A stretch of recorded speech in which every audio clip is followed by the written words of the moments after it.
Thank you, fellow Toastmasters and welcome guests, for joining my Rock Your Path session.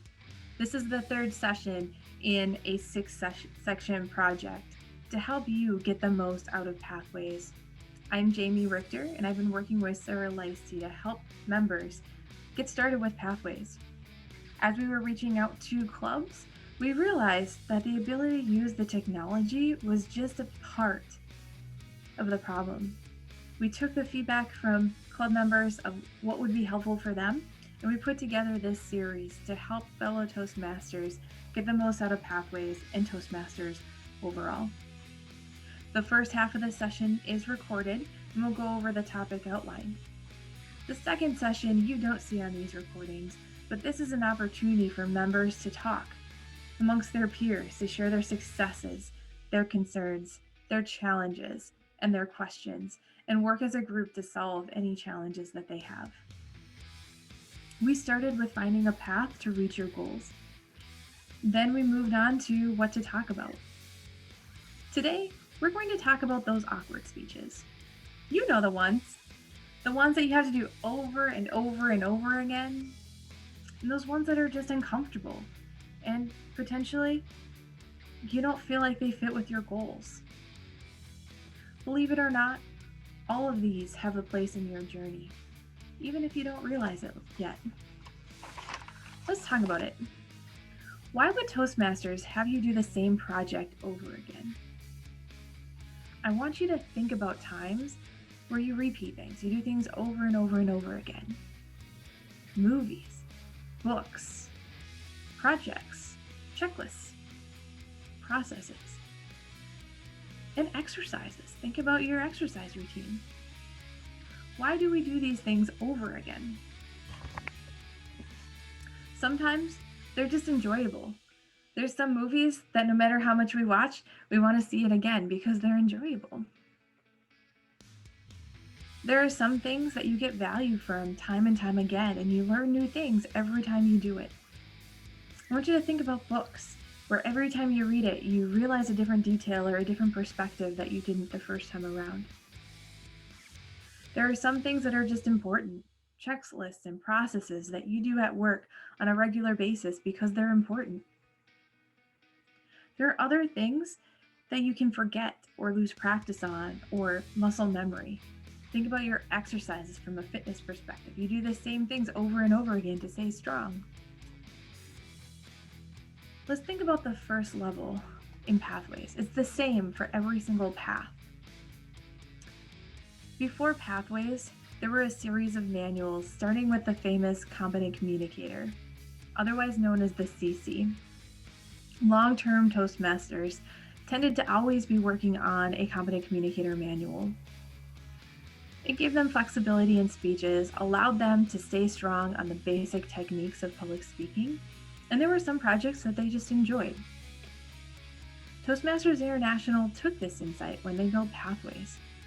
They took the first 4 speeches that really helped you stay solid on the basics and kept them in the level 1 for every single path to help people start out with success. And then some of the other speeches that were very common that people wanted to repeat, they put those in most of the electives, depending on the path that you choose. They allowed you that flexibility that Toastmasters have always enjoyed from the Competent Communicator manual and some of the other manuals that they commonly repeated. Level 2 is also fairly similar with every path. The focus in Level 2 is about communication, leadership, and mentorship. Toastmasters International knows that clubs rely on their members for the leadership of the club. They don't pay for someone else to lead, for people to mentor, for people to coach. They do that within. It's very important that every member understands different communication and leadership styles, and that every member has some ownership in the club and the success of themselves and the other members. Not only that, but this is a skill that you can lose over time. If you do it over and over and over again, you'll stay strong on some of the most important things in your life, not only in Toastmasters, but outside. If you can communicate effectively with others, you can get more of what you want and have a more enjoyable experience as you're working with other people. I want you to think about times when you're communicating with others, when it was very helpful to understand the different communication styles that you were working with, either to understand frustrations and challenges that you've had, or why certain situations were smoother than others. That is why we keep doing these over and over again. If every Toastmaster shared their perspective, their communication style, their leadership style, or even their culture, how much more would we appreciate our fellow club members and be able to communicate with them? How much more could we understand some of the frustrating situations as we're working with other people? And could we change some of those frustrations to positive moments? I think this could be very helpful, and I learn from stories. A lot of us do. We also have projects that we just don't want to do. Sometimes they're uncomfortable or time-consuming, or we just don't understand how they fit with our goals. There was a contest speech that I saw recently where the speaker challenged us to think about times where we said, I have to. I have to go to work. I have to go for a run. I have to do this project. He challenged us to change it to I get to. I get to go to work so I can provide to my family. I get to go for a run to stay healthy. I get to do this project so that I can try it out in a comfortable position instead of when I have to. You'll notice that not only I changed the I have to I get to, but I also added the why. What do I get out of this? How do you feel after you say I get to? Encouraged? Excited? Motivated? You get to see all of the opportunities that you have available, as well as all the things we have to do that we don't want to do. It's amazing how much our mindset changes. I challenge you to track your I have to's just like you track your ums and ahs. Have someone pay attention to this and help you change the I have to I get to. And see how much of a difference it makes in your life. These projects are opportunities. These projects allow us to get experience in things that we haven't even thought about yet. These projects open doors and new opportunities for us. I want you to think about an experience that was very challenging, but opened a new door for you. I'll share an example for myself. Last year was very challenging. I had very difficult goals that were contradicting each other. We had to move everyone to a virtual environment, which was not planned by any stretch of the imagination. And I had projects assigned to me that didn't seem to fit with our goals. Some of them were even counterintuitive to our goals. I didn't understand it, and I ended the year feeling frustrated, feeling like I didn't make much progress like I usually do.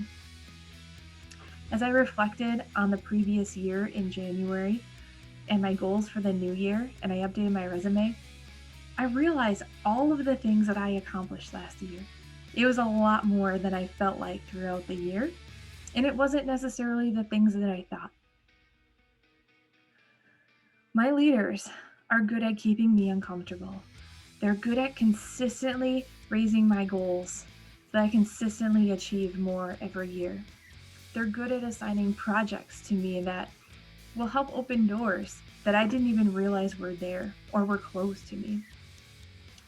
They keep helping me build different puzzle pieces that work together to create a beautiful picture in my life. Toastmasters is a big part of that picture. Toastmasters gives me opportunities that I don't get in my career. It helps open more doors and help me see some opportunities that are there that I just wasn't aware of.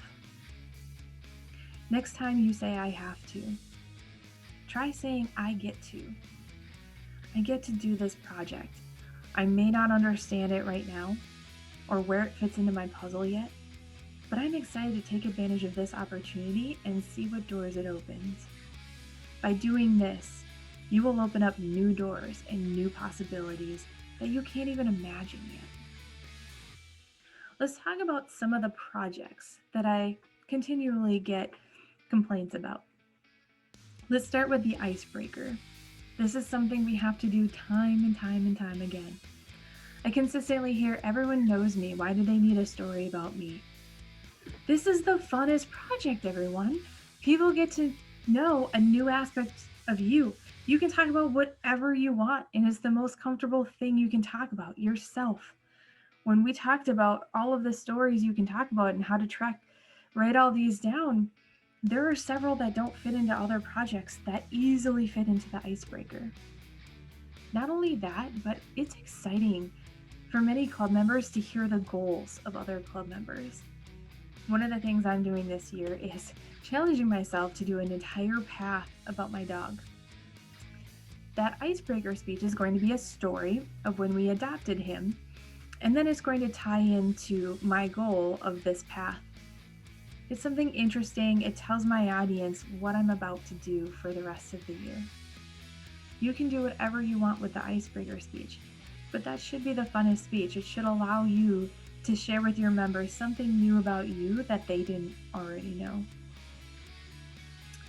The mentorship project is another one that I get a lot of frustration from. A lot of people feel like every mentoring situation is the same. It's not. I've had really good mentors. I've had terrible horror story mentors. And I've had people in between. I also have experience being a mentor. Yes, it would be frustrating if every single person said the same speech within a several week time frame, but that's not the experience that I got from my group. I know people that were doing the mentorship project close to each other all talked about what their stories were, and they shared different stories. Not only that, but as we've gone along and gotten new members, it was very helpful for new members to get a feel what mentorship within Toastmasters looks like and what they can get out of the mentorship program. It's also allowed us to get more people mentoring our newer members. It's allowed people to have mentorships outside of the formal mentoring program and accountability partners that really help us grow as club members. Another one that I commonly get complaints about is negotiate the best outcome. A lot of people feel like, I don't need to negotiate. Why would I have to do this project, and what would I even negotiate with my club?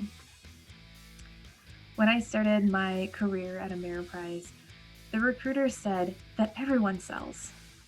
It may not be a direct sales position, but you sell going to the store, telling them the things that you want to buy from them. You sell with your family. You negotiate with your family. You are always selling. You just don't always realize it. And she was right. We are always selling. We're always negotiating.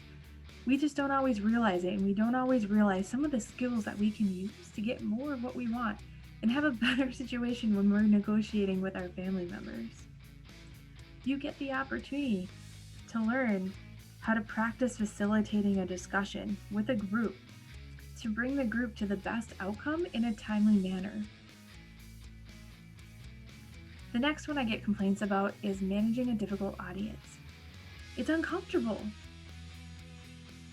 but it's disappointing, awkward, and upsetting to be having a conversation with someone or with a group and you have people disrupting the conversation. They don't always even try, right? Sometimes you're talking with someone and they pick up their cell phone and start talking to someone else, or they flush the toilet, or they interrupt with a question that has nothing to do with what you're talking about. This project allows you to practice dealing with those situations because they do come up. It's unfortunate, but they do come up. Toastmasters International has given you a list of disruptors that are fairly common that you can give to someone to assign to different group members. You can add other disruptors if there's other things that you're concerned about or other things you're seeing more commonly right now. That's okay. Not only does this give you some great practice for your life, but it's also a fun project. I remember laughing so hard when I saw some of the most polite people interrupt or cough or whatever they were as a disruptor. It can be kind of fun seeing the acting that we can do as club members that are otherwise very respectful. Manage an online meeting. A lot of people feel like once COVID has calmed down, that these virtual meetings are going to go away. I'm sorry to tell you, they're not. I did half of my college experience online 10 years ago. This technology has been here and has been very helpful for many people who, for whatever reason, needed it. They needed to be somewhere with family as opposed to wherever their job or college was. They had health things that they needed to accomplish, or things that they wanted to do in different places across the country or around the world, and they couldn't be in two places at once. This technology allows us to do more and enjoy more than what we could before. It doesn't replace handshakes, meeting in person, hugs, but it does help us get more. Not only that, but I have met so many people from around the world that I can't imagine not spending time with in the future. I can't imagine getting the work that I need to get done without some of the different experiences and expertise that we have in different countries. These online meetings are here to stay. We're just going to have the opportunity to be able to meet people in person and in online meetings, depending on what works best for the situation. We have so many opportunities right now to practice getting good at these online meetings. We have contests, open houses, club meetings. Take this opportunity right now where everyone has to be online and practice. Figure it out so that when you have opportunities where you otherwise wouldn't be able to see someone, you can just bring up Zoom or Teams or whatever you need and have an online meeting. Communicate change. A lot of people who aren't leaders feel like they'll never have to communicate change, but you probably already have. If you've gone to college, if you've moved, if you've had a child or adopted a pet, as you get older, things change. You can't always do as much as you were able to do. We change jobs over time. And over time, as we get older, we need more help from others. And sometimes go into assisted living or have other changes we need to communicate. There is no way to get away from change and having to communicate with others, but we can get some tips and some practice in Toastmasters in much more comfortable situations. A lot of people ask, though, well, what would be appropriate to talk about in Toastmasters? That's a good question. This year is an excellent year to practice communicating change because we have so much change all of the time. Not only that, but this time of year is a good time because we're going to have to start talking about changing officers, who's going to be the new officer coming next year. Talk about some of the different events coming up. Talk about transitioning to hopefully in-person meetings at some point in time. There are many opportunities right now for you to communicate change that will be helpful for your club. Also, if you have change in your home or work life that's appropriate for the situation, you can also practice in your club meeting as well. That's very common within Toastmasters.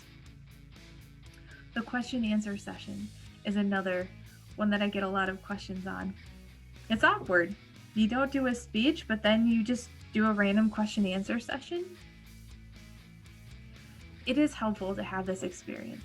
Even if you're not leading a question answer session at work or in the community, it's still helpful to understand how it feels being that person facilitating. Have you ever been there raising your hand, hey, pick me, I have a question, and they didn't answer? And then you felt hurt, like, what did I do wrong? Why didn't they call on me? By having that perspective of that facilitator, you understand some of the pressure. How many people are raising hands? Sometimes you can't even see people because of the light in your face. You have some understanding from their perspective, and also what will get people to choose you when you're raising your hand. Some people have done the question and answer session in correlation to another speech that they did beforehand or another speech that someone else did. Some people will do a question and answer session on topics that are very helpful for the club, such as pathways, officer training, projects that you can do. We have an accountability group that we put together in one of my clubs. We did a question and answer session about that. anything that's a helpful topic for you and your club, you can do a question and answer session for. Get that practice and that experience. Another one that I personally enjoy is the power of humor in an impromptu speech. This is in the humorous speaking path, and something that people commonly don't like. They say, well, if I wanted to practice impromptu speaking, I'd do more table topics. This project gives you the opportunity to practice an exercise similar to what I taught in the last session.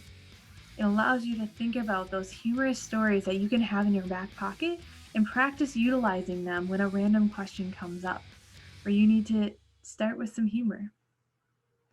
This is a great opportunity for any Toastmaster to take advantage of. Understanding emotional competence. This is one that I really appreciate. No matter how much emotional competence you have, we all have situations where we weren't as competent, where we didn't respond as well as we should have. For this one, I have a story lined up with my dog. When I tried to get him into the car for the first vet visit, I was so frustrated. He would not go in. I was told that sometimes you just have to lift him up a little bit and he'll jump right in. And that was the experience when we brought him home, not when I was bringing him to the vet. He was pulling and tugging as far away from the car as possible, and he was not having it. Not only that, but I didn't get him close enough to the car for me to lift him and carry him. He's 70 pounds. I finally got him into the car. I slammed the door, and then I realized I forgot my keys. I left that poor dog in the car that he was afraid of to go get the keys and a treat for him. He did get over it, but I felt terrible. It wasn't my most confident moment. And when I talked to the vet about it, they said, well, were you encouraging? I said, no, I yelled at him. I was angry. Luckily, the vet was very helpful in coaching me along the process of getting him used to cars. And these stories help other people understand that it is okay, that we aren't perfect. We aren't always going to handle situations the way we ideally would.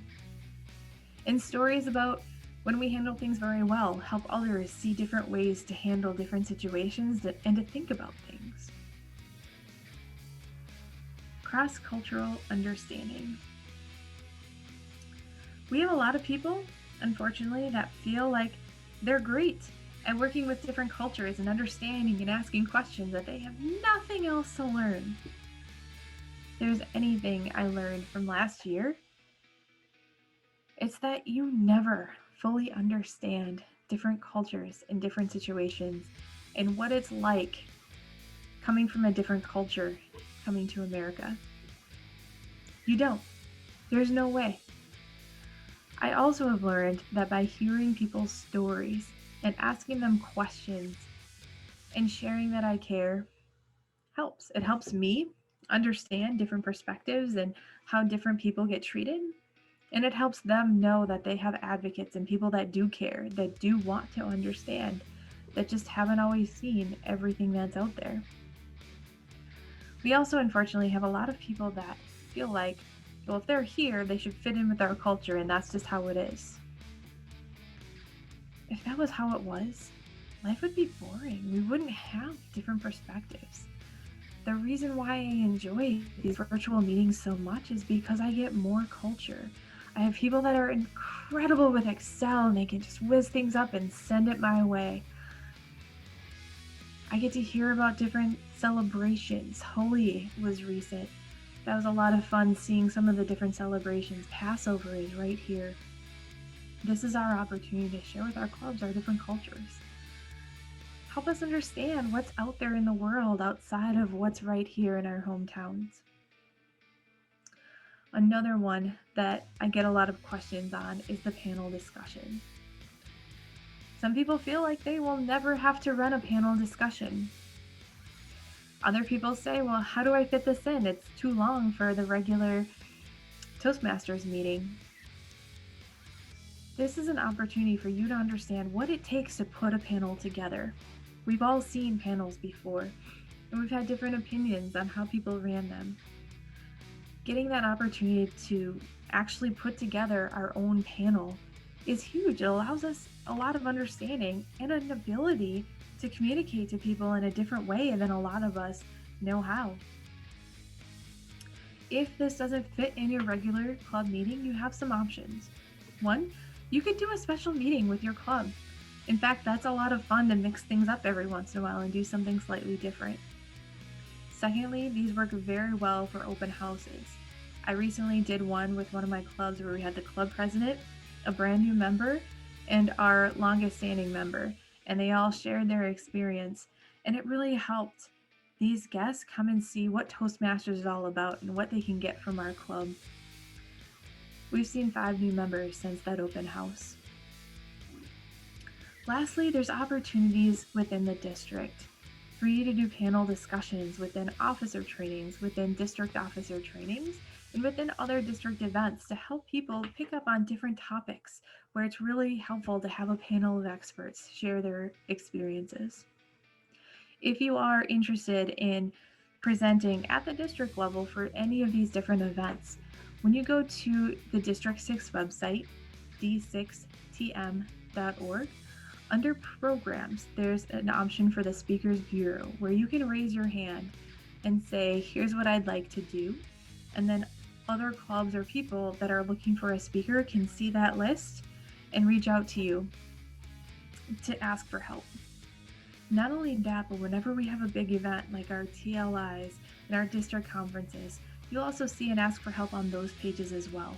That's a huge opportunity for you to help a large amount of people and get some practice on different skills that you're working on. Last but not least, another project that a lot of people hate but I absolutely love is the Reflect Your Path. This gives you that opportunity to reflect on everything you've worked on, to look at those different puzzle pieces and how they fit in the puzzle that you're putting together. You get to share that with your club. You get to share with them all of the things that they can look forward to. You can get them excited about some of the different paths and projects that are available to them. That is something that's really helpful when you're going through Toastmasters, is hearing all of the fun things that you get to do. This is that opportunity for you to help others while helping yourself. Fellow Toastmasters and welcome guests, you will grow more from these awkward speeches than anything else at Toastmasters. To help you with your path, I highly recommend having a mentor or an accountability partner that can help you keep an open mind, even in things that you feel aren't helpful. They can help you stay motivated. They can keep you moving forward, and they can help you reflect on the progress that you've made along your path. I also highly recommend you utilize some of the other resources that are available to you. Obviously, utilize the educational materials and pathways. Utilize your club members. That's what we're here for. We're here to lift each other up. Utilize your district leaders. There's also the District 6 website. You have several things under the programs that you can use, under the events. There's so many resources on the district website. Also, the Toastmasters International website. Not only do you have Basecamp, but you have a ton of other resources there. You also have the Contact Us for Toastmasters International support. And online on Facebook and Instagram and other forums. There's online forums and groups where you can ask a question and you can get responses from people across the world that are other Toastmasters members. And you can help other Toastmasters as well. And you can always email me, Jamie, Jamie, Richter, Richter, @d6tm.org. I'd also love to hear your successes as you rock your path. One more note for those of you who were members in September that renewed in the fall. Toastmasters International gave you a gift of a free path to thank you for renewing. The ability to claim that free path expires on March 31st. To claim your free path, if you haven't already, go to toastmastersinternational.org, log in and go to Pathways, and then go to Basecamp. When you have those three options, click on the left one to choose your path. Follow the prompts, and then at the end, when you go to the cart, that free path will be there for $0. Even if you aren't ready to use it yet, claim your path. This is a gift that was free to you that I'd love for you to have available whenever you're ready to use that path. Our next session will be in a month, and we'll talk about evaluating your progress. When you have that fork in the road and you have the different electives, what electives are you going to choose to help you get the most out of Pathways? I look forward to seeing you next month, and I hope you're having a wonderful year so far. Thank you.